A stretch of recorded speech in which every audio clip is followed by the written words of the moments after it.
too. I don't want to turn them down. I want to please people. But just because I learned how to say no to certain things, my stress level. About the fact that we are always faced with having to be twice as good, At least. Yeah. at least, to get to where others may arrive. Unique, and that we need to figure out who the person is with whom we are partnered. Talked about it. It connects you in a way that grounds you. And so when you find your passion, it's a great place to act from. Somebody once said, your greatest strength is also your biggest weakness.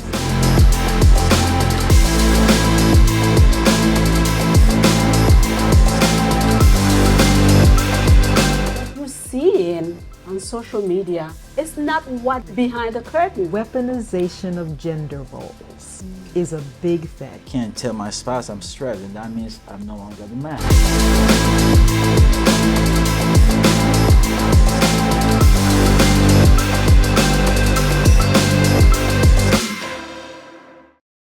Welcome back to Mental Health Table Talk.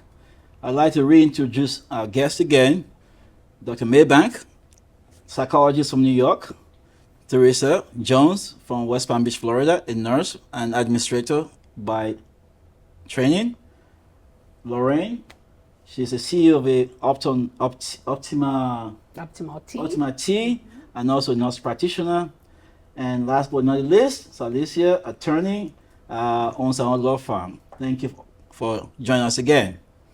So this is the part where we dive into stressors and stress. Institutional stressors. How do you deal with stress at work and at home? You take your stress home. How does this affect your family? So we're going to start off with the definition or understanding what stress is. So we'll start with Dr.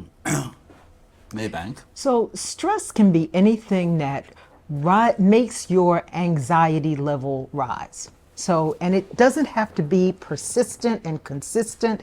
It is just, there's a stressor that causes you to have a visceral reaction.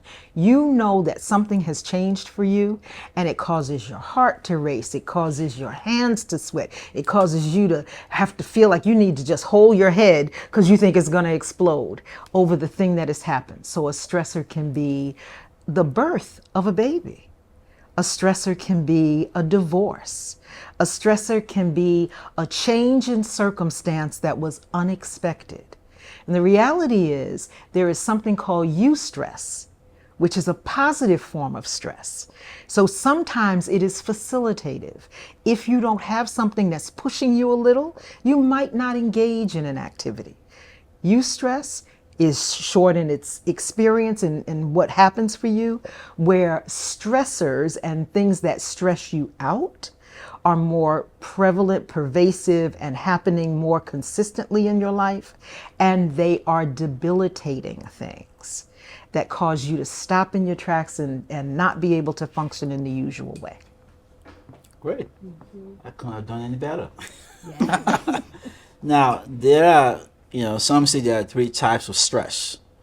Acute, subacute, and chronic stress. What are the differences? So just as I was saying, there's some things that happen on the short term, and it's just a moment. It's something that causes you to say, that's out of the norm. And so you respond to it because it's different for you. And it's putting pressure on you in a way, but you're able to deal with that. You're able to move forward. It's not going to stop you. It's going to get your attention. And that's why eustress can be positive. It gets your attention and causes you to act. When you start to talk about the things that are more chronic, that are longstanding, that are there, they start to have a physical toll on you and really start to cause you to feel things that are not good because your blood pressure stays elevated. Your head is hurting as a result, and those things are more problematic and distracting. Disrupting and keeping you from being able to be functional. Great. Now, Um, for each profession in the room here, how do you see the stress of your profession affecting your mental health? And how does it affect you at home? We'll start with studies here. Competition comes comes first in my head. Um, you know, as lawyers, I think that many of us are competitive by nature, but not necessarily in the same way. You know, we do have extroverts who are, that's just their nature. You have introverts, just like you have trial lawyers, you have transactional lawyers. So transactional lawyers will never step day in the courthouse. That's just not their thing. Um, both have definitely solid places, but in their own sphere, you're competing with others who oftentimes don't look like you, not from the same socioeconomic background, have different advantages by like a long history, and are invited not only to the prom but invited to dance. And that, when I say that they are invited, they're given opportunities to succeed and to thrive where it is not necessarily balanced for someone of color.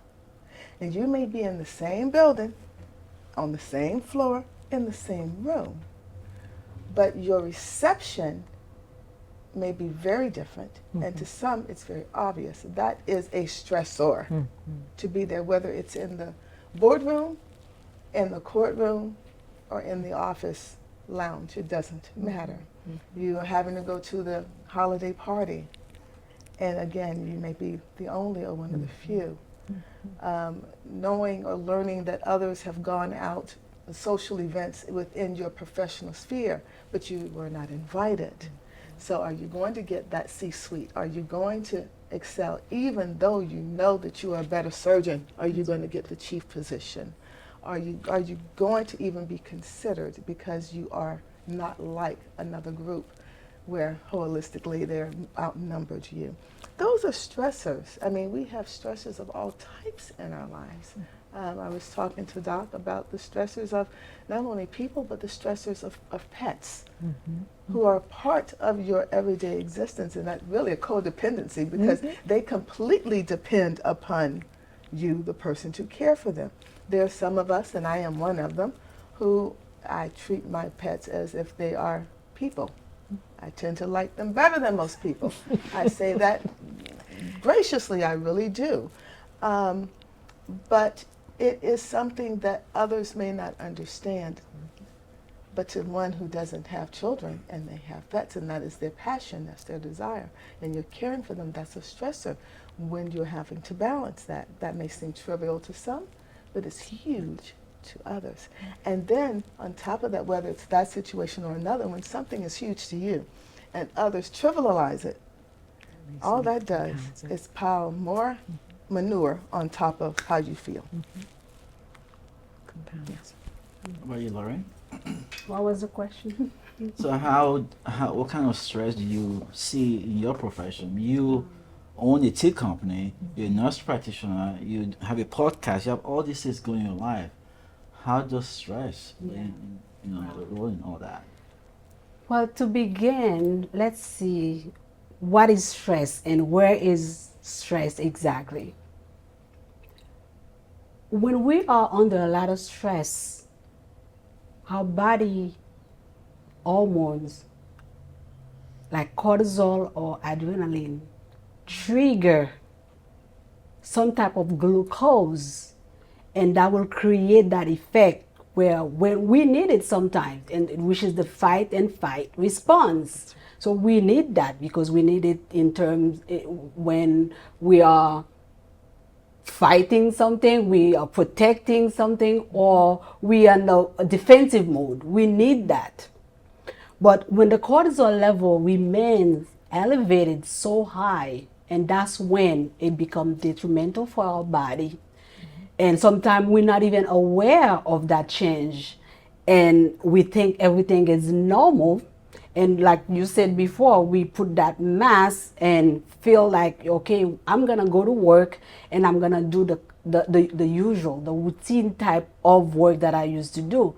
But if you pause And you sense that, you know what, I am not okay today. But that's why we have to have that strength. We have to have that awareness to stop and really be aware and do something about it. In my profession, I'm a nurse practitioner. Of course, I own a tea business. I'm a mother. I am someone's daughter. I have to deal with all of that stress. And I have to find a way to cope. And the way that I find a way to cope, and I put everything in a category: must do, can do later, I'll check you. That's how I categorize my life. And what really works for me, and this is something that I really adopted last year, I learned how to say no to certain things in life.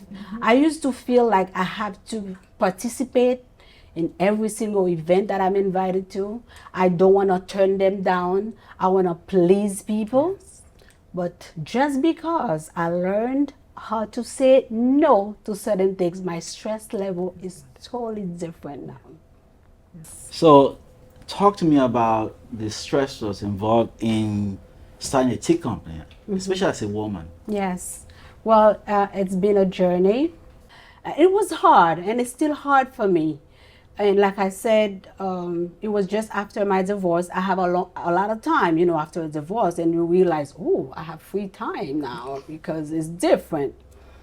And I went to Orlando to a resort, and I was having stomach problem, and I asked the barman for a tea, for mint tea, and everyone was like kind of laughing at me because why you were asking for tea at a bar? This is usually alcohol.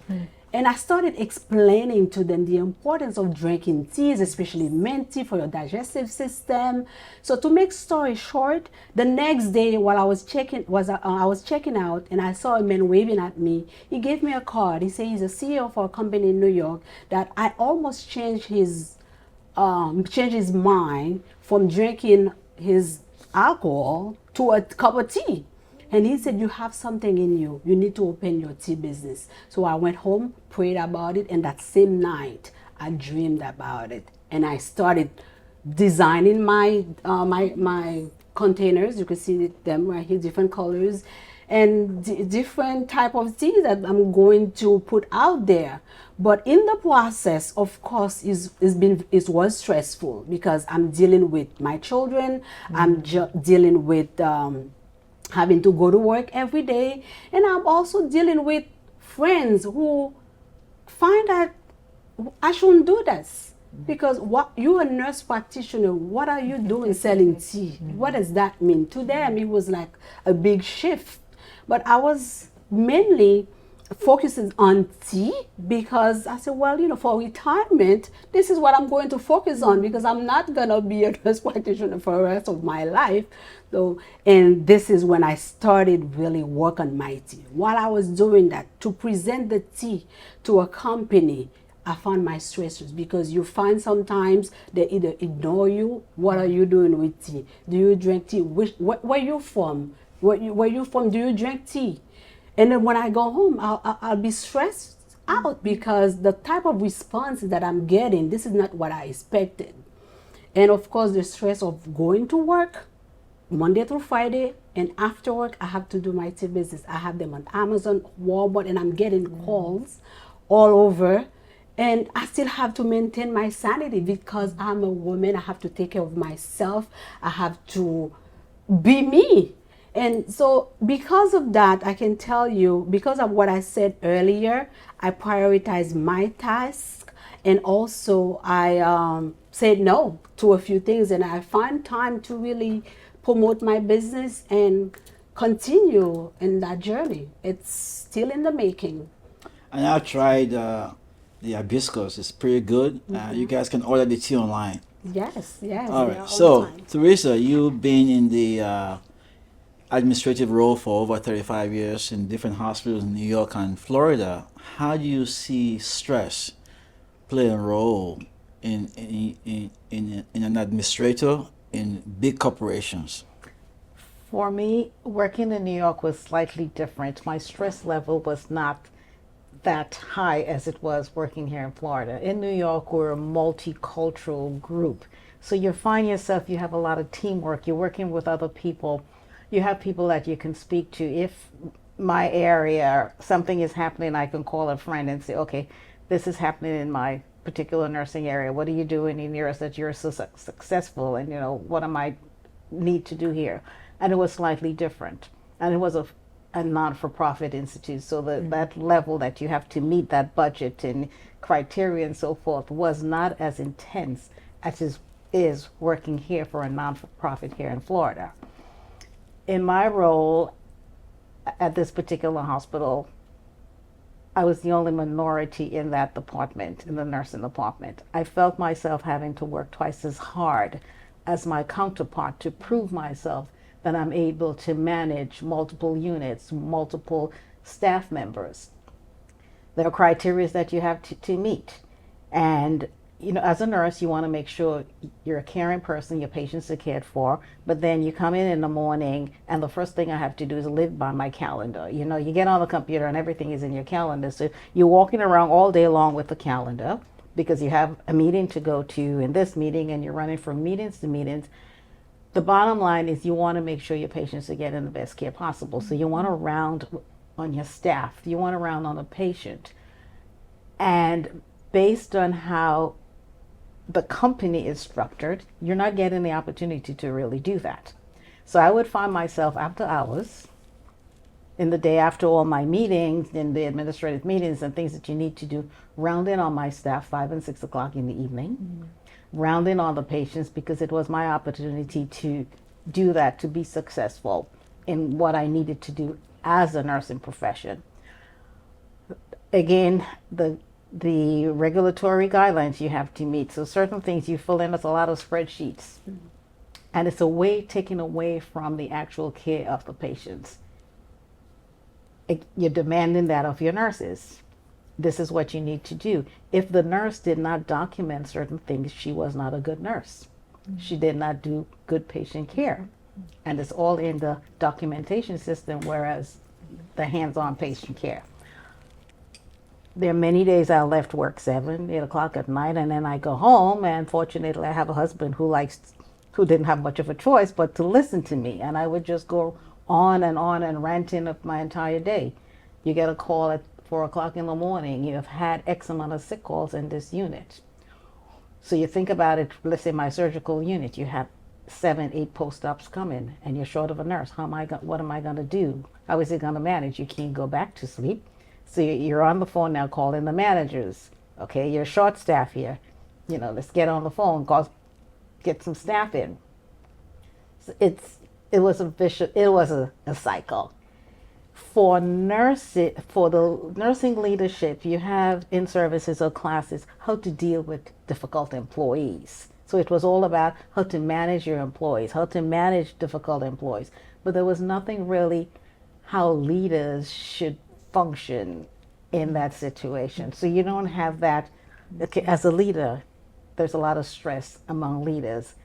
How are we going to function? It's all about how are you going to take care of your staff, how are you going to manage. And there was nothing really, to help us or someone for us to talk to. I've had situations where we have had an incident on a floor, a traumatic incident. Again, the company would bring in someone to speak to the staff because it affected the staff. But as far as under administrative level, who is coming in to help us, to speak to us? It's not there. And I think it's still happening. You don't see it. Yeah, it's interesting that from an institutional level, the stressors you guys face is a little different from someone who has their own company, private company. But in a way, you're still dealing with institutional stressors because you have to deal with bigger companies to negotiate pricing or contract, whatever the case may be. And I think on top of that, being a female, from what I'm hearing, the same recurrent theme. And how does this affect home? Because when you go home and talk to your spouse, who may also be stressed. That's true. And is there that discussion? I mean, Dr. Maven, maybe he can help us out here. What do you I guess, suggest when folks are in this, this situation where they don't have the help they need? So as each of my colleagues were speaking, I thought about the fact that we are always faced with having to be twice as good, At least. at least, to get to where others may arrive. And so when I think about that, it's that alone is a stressor. So you're thinking about, how am I striving? How am I getting there? What is the expectation of me?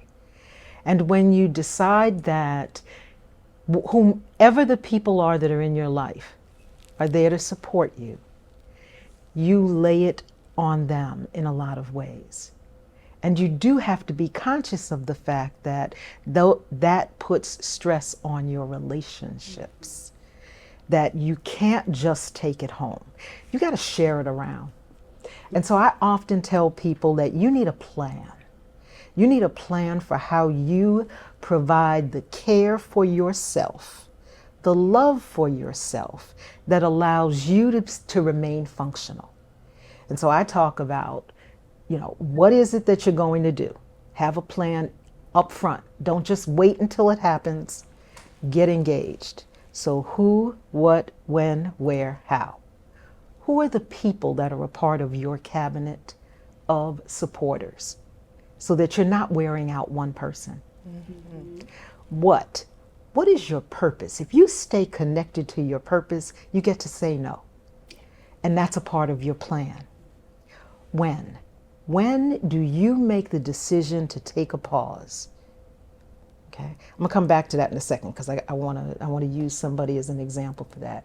So who, what, when, where? What are your places that you can go to for your meditation, for your pull away, for your prayer? Do you have a corner that you go to? Is there some space that you're in? Who, what, when, where, and how?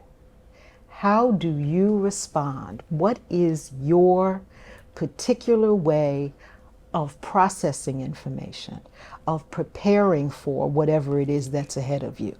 And so if you think about it like that, create a plan so that you're not waiting until that last minute to deal with it, and you have a way of sharing it around. I want to go back to, when do you take a pause? Think about the GOAT, Simone Biles. Simone knew what to do and when to do it. If you think about what happened with our wonderful gymnast, amazing Black woman who is just at the top of her game and doing what she needs to do, she got the twisties. The very label, the concept of the twisties, I think is significant when you talk about stressors, because you lose yourself in space. And I challenge us to think about that. What does that mean? That you get to a point where you are stressed, there are expectations being placed on you, people sitting around and having you live the shouldy life. You should do this, you should do that, you should do the other thing. I always tell students, don't live a shouldy life. And people do that to you, and then you wind up in a place where you're not able to focus any longer, just because of everything that's come your way. So this is critical for someone who's twisting and turning and doing the kinds of things that Simone does in the air, in the way that she does it. And she knew, this is not working, and I need to take a pause. We need to take a page from her playbook and recognize that it's okay. Because look at her, she's back at it. Boy, that was brave. That was Doing so it, that's brave. right. Yeah. Back at it, knocking it out the park. Yeah. So. That's great recommendation. As a female, we know, guys, we don't like to talk about stress or health issues. Do you ever find, or have you found your spouse coming to you and saying, I'm stressed, I need support, I need help? Or they don't? We'll start with you. He doesn't use, I've been married now for 23 years. We've been together for almost 27. And Lawrence is 13 years my senior. So our relationship, I got married late in life. he doesn't use those words, but I can tell. The mannerisms, the tone of voice, the actions, you can tell. Now what you do with it, or what I do with it when I can tell, depends upon the exact situation. Yeah, it really depends, but you realize when you need to step in a little bit more, or do something a little differently, or ask some questions about the day differently. But for me, I realize I can't do it the same way I did it yesterday when I see something different today. There needs to be a change of some sort so that he knows that I see him. But there's a time when you pry and there's a time when you don't. That's a give and take kind of thing that, interestingly, because everybody's relationship is different. So because that may be how I do it. And again, and what I do with clients, when I look even at my parents and my grandparents who I knew, it's a different configuration. And so that is something that each person has to kind of figure out how to navigate for themselves, because it's important. It's important to be there for that person, but everybody responds differently too. You know, that's a touchy one. Yeah. I can't answer that question and help you out there. No, because I think that conversation amongst couples It is. is not always easy to begin with. No. Uh, Especially difficult conversations Right. that are emotionally driven. correct. Yeah, those So are hard. where are we going to dinner? Where are we going to go Ah. on vacation? Sometimes hard to even have that conversation, let alone I'm stressed. So some men may feel I can't tell my spouse I'm stressed, and that means I'm no longer the man. I will feel weak. So I guess mental health takes so many shapes and forms. Yeah, it's true. You got lifestyle change. We got lifetime change, not lifestyle, but lifetime changes that we have to acknowledge. For women, for men who may be watching, women go through something called menopause. All right, so that is a dynamic change of life for us for a number of reasons. I think men have their own menopause as well. It's called Yeah, menopause. men- Men. Oh, pause. There you go. Yeah. All right. So, but a change of jobs. That's a transition in life. Any transitions in life can hit what I call triggers. And that's what I have learned. I told you I have a psychologist. So, but it hits triggers so that we realize some are anticipatory, because if you've gone through it, anticipate that somebody else is going to go through it. It's not going to be the same way, but it provides you a sense of empathy in a way to open up your mind of being there for others. Now, that can also mean that you can be trampled on. So you have to. It's a sticky situation depending upon the relationship. But having a relationship, marriage or partner or whatever it is, to someone who understands what your goals are, understand what you're doing and what your plans are, and making sure that you are equally tied, equally yoked, equally understood. I think that is the best possible scenario, because if you're not, I don't know what that would look like. Yeah, great, your point. And I asked that question because I'm gonna ask you to maybe address that. Is women tend to be more emotional about things. Women tend to be more, kind of dissociate with things. We either run away from it or we face it head on. And so how we deal with problems, and that's why sometimes when you talk to us about things, the way we react, because just the way we are built genetically, so to speak. But we have to, beyond that, we still need to understand the differences and be able to communicate. So what's your experience when it comes to that? What I used to experience is something that I don't even want to believe, is the shutdown. Once he's under stress, completely shut down, and you can't communicate with him. So that is a major problem. So even if I find a way to be nice, to find out what's going on, the emotion It's so high, the level is so high that I think he feels like if I'm too vulnerable, I'm not gonna let you know what I'm going through because I'm supposed to be the man, the leader. So if I say that something wrong is going on, something is not going well, so I'm letting you down. So although I will find a way to get it, but I was never successful. So up to now, I think I may have to work on finding a way to let them speak up. But I don't know if any one of you experienced that, the shutdown type I of don't moment. think I don't think I don't think you're the problem. I'm I not a think, problem. I think I think I always say it takes two to tango. So when when you have a problem with two people, everybody has a role to play. That's what I was saying before. Men sometimes have this flight and flight syndrome. So they attack you right away or they run away from it. Sounds like you're a runaway kind of guy. You want to talk about it. What about you? What's your experience? Well, with my husband Wayne, if he's having a rough day, he will come home and say, "Oh, I had a hard day, a rough day today," and he will start talking about it. And I try my very best to listen and not, because sometimes he may say the wrong thing. So try my very best to listen. And there are times he may say, "I had a rough day," and he just want to relax. So that signal, I know, just leave him alone, have something to eat, relax. There are times I may call and say, "Okay, you want to go out and have a drink?" "No, I'm not in the mood. I just want to go home and unwind and relax." And that I respect. I leave him alone. When he's ready to talk about it, then we sit and talk about it.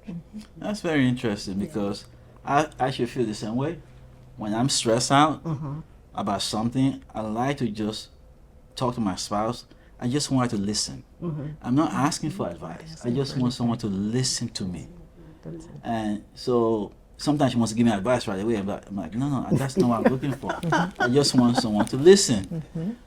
So I'm learning I will that. ask you, what do you recommend for couples when to get in that situation, how to handle that conversation? So I'm going to go broader for a second and then come back in. So the weaponization of gender roles is a big thing. And so we wind up victim to what society says men are supposed to do and women are supposed to do.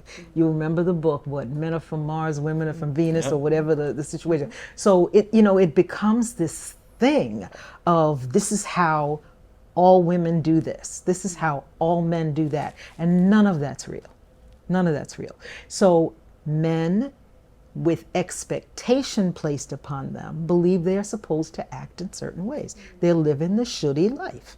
So it's like you are supposed to be able to tolerate this. You're supposed to know what to do. You're supposed to know how to do it. You're the man, macho man. And the woman is supposed to be demure and supposed to wait for something to happen for her and supposed to be able to take the back seat and just let it all happen. There are men who are not going to be able to stay in that space of the macho man because that's not their constitution. That's not how they're made up. And there are women who are not going to tolerate being told, be demure, sit over in the corner, just, go on over there and sit down now. That's not going to happen. It's not going to happen. And so we have to accept that people are unique and that we need to figure out who the person is with whom we are partnered. Right. What do they need? Ask them what they need. Just as you said, I don't want you to solve it. Most men want to solve the problem. They just want to get to it. And so okay, so such and such a thing happened. Okay, so let's figure out what we need to do to make that go away, fix that and move on. There are plenty of men who just want to sit with it for a minute and just have an opportunity to understand it better and to process it. Equally with women. There are women who may say, okay, I'm coming to you because you need to fix this, and if you don't hurry up and fix it, something's going to happen because they're going to make me lose my mind up in here. So I need somebody to fix this so I don't go to jail. Right. You do not want to catch a case. It's like, so You have an attorney here. So somebody needs to step in. So let's talk about this. But if someone has given you those cues and told you this is who I am, believe them, as Maya Angelou says. first time. That's right. It's like they have told you who they are. Believe them and work from there. Don't wait for it to have to play out and see the negative side of it.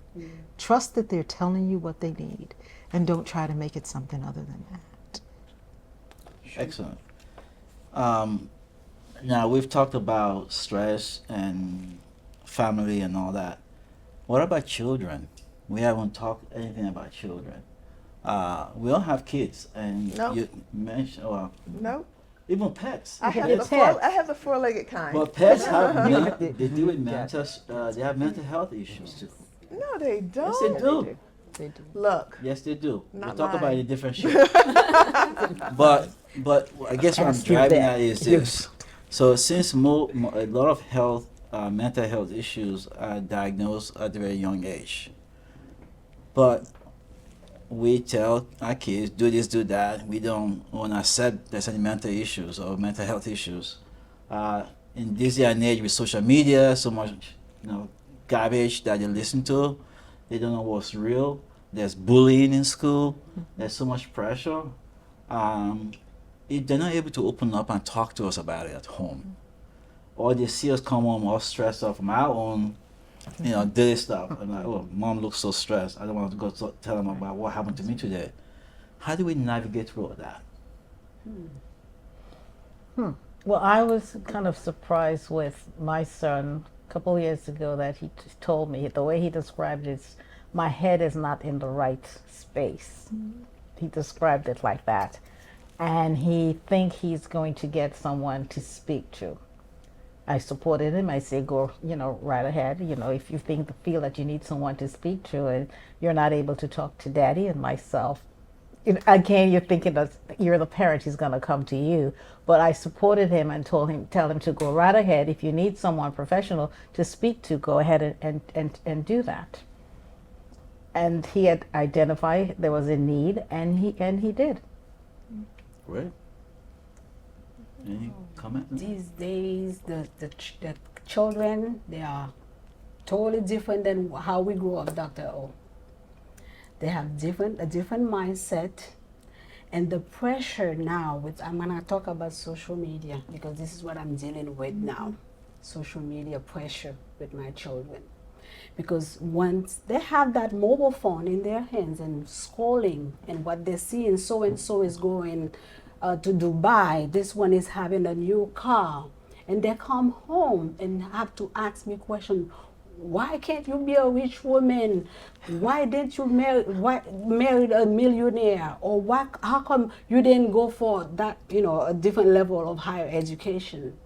And I have to sit down and say, okay, let's sit down and have a conversation. For the most part, what you see on social media for a second or a few minutes is not what behind the curtain. So not to analyze what you see out there on social media and come home and put in more stress to what I'm already dealing with.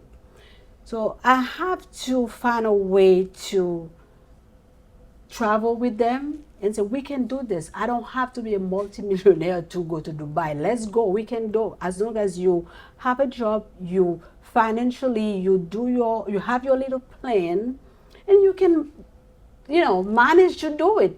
That's just because someone is sitting right next to a Corvette, that doesn't mean this is his. He can be sitting there just taking a picture. So don't get all of this and analyze and what is the right word? I can't find the right word for it, but however, don't dwell into this thing and think that this is the life that this person is living and you want to live it, and you come home and you're not living that life and you want to kill yourself. And that's why a lot of kids right now, they have the suicidal rate is very high because of that. And I deal with them by praying with them, by explaining to them this is not necessarily have to be real what you watching on TV or on social media. And so far it works for me. Well, there's a fancy car in the parking lot. You can take a photo next to it and post it That's and say right. that's yours. Oh yes. Okay. I mean, I think Those are great points. And social media is such a terrible thing. It's supposed to be a good thing, but it's also a terrible thing. Somebody once said, your greatest strength is also your biggest weakness. So people see things on TV, on social media, make believe. Now with the AI, it's gonna get worse. That's right. That's right. So, Dr. Maybank, how do you, for parents who have kids who are dealing with these stressors, what do you recommend they should do? So one of the things, just as a point of levity, when they tell you, why didn't you marry so and so, and why didn't you do such and such? Well, just think about it. You might not be here if I had. It's like, so there wouldn't be a you, and so they need to think about that piece of it. But the reality is, we model behavior in what we do. They watch us. As much as they might not admit that they watch us, and they take from it. It's amazing what a young person in your life will come back to you and tell you when they're a young adult, and they were watching that, they saw that, and you don't even realize that that's the case. And so very often it is important about how we respond and what we do and what we say. And so supporting my dear Brandon when, he's saying my head's not in the right space. Yeah. So then let's help you get your head in the right space. Let's support you doing what you need to do, as opposed to going, what does that mean? And how, what are we going to do? And getting all frazzled by it. There's a way through this. There's a way to deal with that. And being able to engage them, because it doesn't start at the point that they're a teenager coming to you with something like that. It starts from the time they show up. How do you interact with them? How do you engage them? How do you make certain they know you're the go-to? And that comes out of that mentoring that you do as a parent, because you do mentor as a parent. It comes out of making certain that the way you carry your life, the way that you do what you do, is the way that you want them to see an adult functioning. Because if you get stressed out and all that comes out is anger, you've set a model. That's what they'll do. That's what they see. That's what they then know. And so you have to find that way to make certain that they see what you want them to be. Great. Wow. Now that we share so many points on stress and stressors and how this affects us as a family, I would like to close by talking about recommendations. How do we manage your stress? You all have different ways of managing your stress. Can you share with the audience how you do it effectively? And what you think you can improve upon? We'll start from you, Alicia. Well, you added another word. You said not just manage, but manage effectively. Well, that's a whole other ballgame. Or not so effectively. Well, I hone into those things that are my passions. So we have our vocations, which is what we do every day in terms of work, earning a living. And then we have our avocations, which are our passions. And my passions are things that I enjoy, my animals or other people's animals or wild animals, it doesn't matter. Sports, exercise. So whether it's something that you feel positive connection to. I don't want to tell somebody you have to do this or you have to meditate, you have to know. What is it that you feel passion that just you, nobody else has to be around, but you would do that because you love that. It is a sense of giving and a sense of accomplishment. And that's what I say. But for me, it's usually animals or pets or gardening or cooking because I can chop up something. You're going home to dinner. How are you, Lauren? Lately, I've found that walking helps me a lot with stress. And when I walk, I still can meditate and talk to myself. And I talk to myself in the morning. I wake up in the morning, I go into my mirror and I start talking to myself, saying that you are strong. You are. And then every strong word that I can find to lift me up, I say that to myself. And that really boosts my energy level and also decrease my stress level. That really helps me. And also cooking. Like, you cook? I cook too. Yeah, but I'm a cook. Yeah, 2 meals, 2 days. I think for me, I really try to not take life seriously, too seriously. I try to have fun and laugh a lot. When things happen, the immediate thing that comes to mind is, well, how do we solve it? How do we move on? Because whatever happened already happened. If I can't change the person in front of me, I can only change me. Yes. So I tend to focus on me and what makes me feel good and how to make me feel better. And I like my quiet moments. Every day people come to me, fix me, do this, do this. Nobody ever asks me, how do you feel? So when I go home, I would like to watch Family Feud, just laugh, something silly, just to Good job. not to think Yeah. about anything else.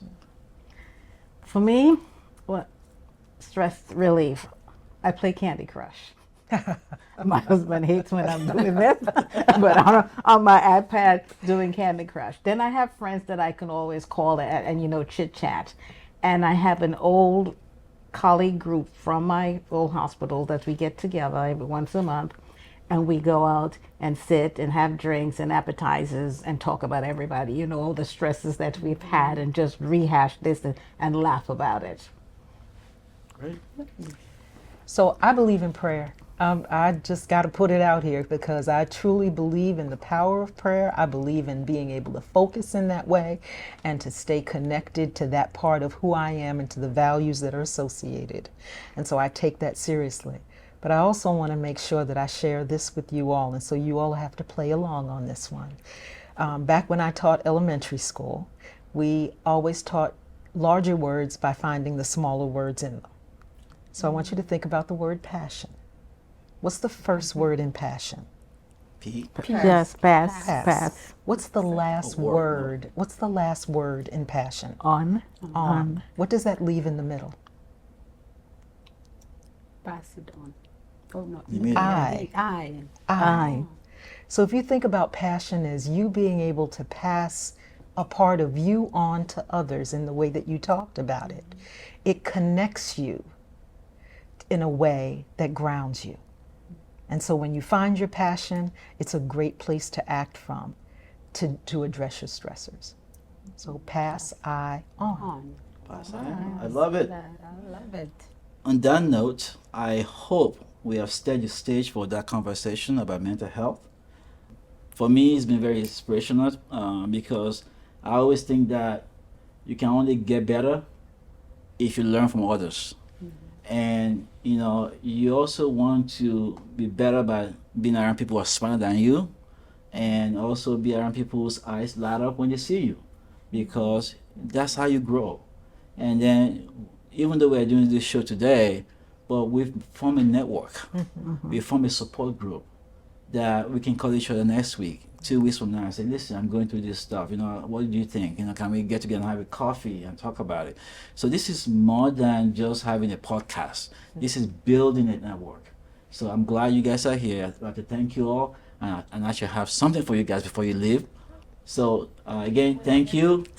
I hope you guys learn as much as I do. And this is not the end of it. I want you guys to go home, talk to your friend, your family, see what they're going through. Tell them what you're going through. There's help. I'll share a couple of numbers for you guys in case you need to call for help. It's free. You don't have to pay for it. The 2 phone numbers. One is 1-800-945-1355. The second number is 1-800-662-HELP. Again, take care of yourself. This is Mental Health Awareness Month. Wear your green and be safe.